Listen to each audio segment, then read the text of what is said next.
Oh yeah, yeah, for sure. It's got to be fun though. It's got to be fun to know that you essentially disrupted the entire social media chain of command, because there was a very clear thing that was going on with social media. Yeah. The government had infiltrated it. They were it's censoring crazy. speech. And until you bought it, we really didn't know the extent of it. We kind of assumed that there was something going on. Yeah. We had no idea that they were actively involved in censoring actual real news stories, real data, real scientists, real professors, silenced, expelled, kicked off the platform. Yeah. Wild. Yeah. Yeah. For telling the truth. For telling the truth. And Yeah. I'm sure you've also, because I sent it to you, that chart that shows young kids, teenagers identifying as trans and non-binary, Right. literally stops dead when you bought Twitter, Yeah. and starts falling off a cliff when people are allowed to have rational discussions now, Yes. and actually talk about it. Yes. Yeah. Yeah, I mean, I said at the time, like, I think that, like, the reason for acquiring Twitter is because it was causing destruction at a civilizational level. It was, I mean, I tweeted on Twitter at the time that it is, you know, it's worm tongue for the world. You know, like worm tongue from Lord of the Rings, where he would just sort of like whisper these, you know, terrible things to the king, so the king would believe these things that weren't true. And unfortunately, Twitter really got like the woke mob, essentially. They controlled Twitter, and they were pushing a nihilistic, anti-civilizational mind virus to the world. And you can see the results of that mind virus on the streets of San Francisco, where you know, downtown San Francisco looks like a zombie apocalypse. You know, it's bad. So we don't want the whole world to be a zombie apocalypse. But that's that was essentially, they were pushing this very negative, nihilistic, untrue worldview on the world, and it was causing a lot of damage. So The stunning thing about it is how few people course corrected. A bunch of people woke up and realized what was going on. People that were all on board with like woke ideology in maybe 2015 or 16, and then eventually it comes to affect them, or they see it in their workplace, or they see it and they're like, well, we got to stop this. A bunch of people did, but a lot of people never course corrected. yeah, a lot of people didn't course correct, but it's gone directionally, and it's directionally correct. Like you mentioned, like the massive spike in kids identifying as trans, and then that spike dropping after the Twitter acquisition. I think that simply allowing the truth to be told was just shedding sunlight is the best disinfectant, as they say, and just allowing sunlight kills the virus. And it also changed the benchmark for all the other platforms. Yes. You can't just openly censor people on all the other platforms when Yeah. X is available. So everybody else had to. So like Facebook announced Yes. they were changing. YouTube announced they were changing their policies. Yeah. And they're kind of forced to.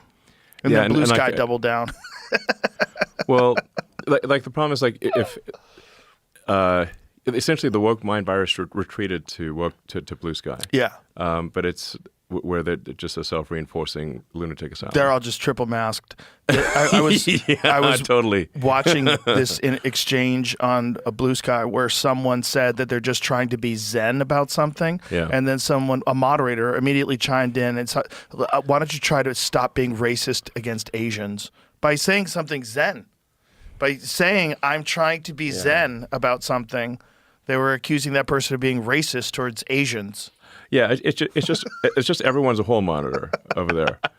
So, The worst hall monitor, Yeah. a virgin, like incel. they're all hall monitors Yeah. trying to rat on each other. Yeah, it's fascinating. And then people say I'm leaving for Blue Sky like Stephen King, and then a couple weeks later it's back on X. Yeah. It's like fuck it. There's no one over there. It's all a bunch of crazy people. You can only stay in the asylum for so long. Exactly. We're like, all right, this is not good. They all Yeah. bail. Yeah, And yeah, Threads yeah. is kind of like that too. Threads is nuts. I've been on Threads. Is it?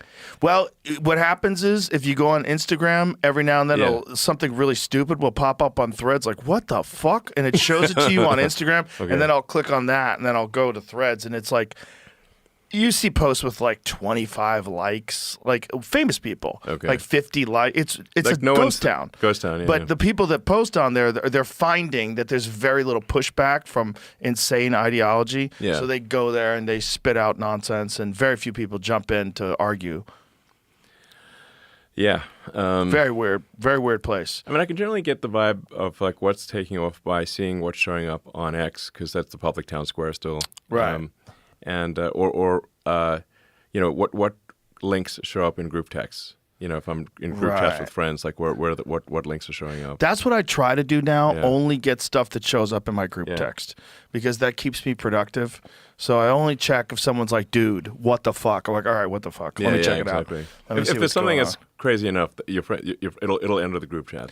But there's always something. That's what's nuts. There's always some new law that's passed, some new insane thing that California's doing. Yeah. And it's like like a giant chunk of it's happening in California. The most preposterous things that I get.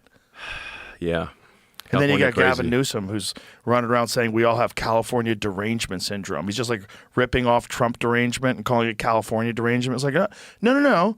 The fucking, how many corporations have left California? It's crazy. Like, Hundreds. Yes, hundreds. Right? Hundreds. Yes. That's not good. I mean, not Chick-fil-A. I mean, I think In-N-Out left. Yeah, In-N-Out left. They moved to Tennessee. Yeah. Yeah. They're like, we can't do this anymore. Right. And It's like, the California company for food. It's Yes. like the greatest hamburger place ever. it's awesome. Yeah. Yeah, and I'm not actually speaking of like just sort of open source and like looking at things openly. Like I just like going in and out and seeing them make the burger. Yeah, it's right And there. they chop the onions and they you know, it's you just see everything getting made in front of you. Yeah. It's great. But yeah, like it should be like, how many wake up calls do you need to say that it needs to be reform in California? You know, Well, the crazy thing that Newsom does is whenever someone brings up the problems with California, he starts rattling off all the positives. The most Fortune 500 companies, highest education. now. But yeah, that was all already there right. before you were governor. but how many Fortune 500 companies have left Right. California? And then you guys spent $24 billion on the homeless, and it got way worse. Yes. Like the homeless population doubled or something. Like people don't understand like the homeless thing, because it sort of preys on people's empathy, and I think we should have empathy, and we should try to help people. But the homeless industrial complex is really it's dark, man. It should be that network of NGOs should be called like the drug zombie farmers, because the more homeless people and really, like when you meet like, you know, somebody who's like totally dead inside, shuffling along down the street with a needle dangling out of their leg. Homeless is the wrong word. Like homeless implies that somebody got a little behind in their mortgage payments, and if they just got a job offer, they'd be back on their feet. But someone who's, I mean, you see these videos of people that are just shuffling. You know, they're on fentanyl. They're like, you know, taking a dump in the middle of the street, you know, and they got like open sores and stuff. They're not like one job offer away from getting back on their feet.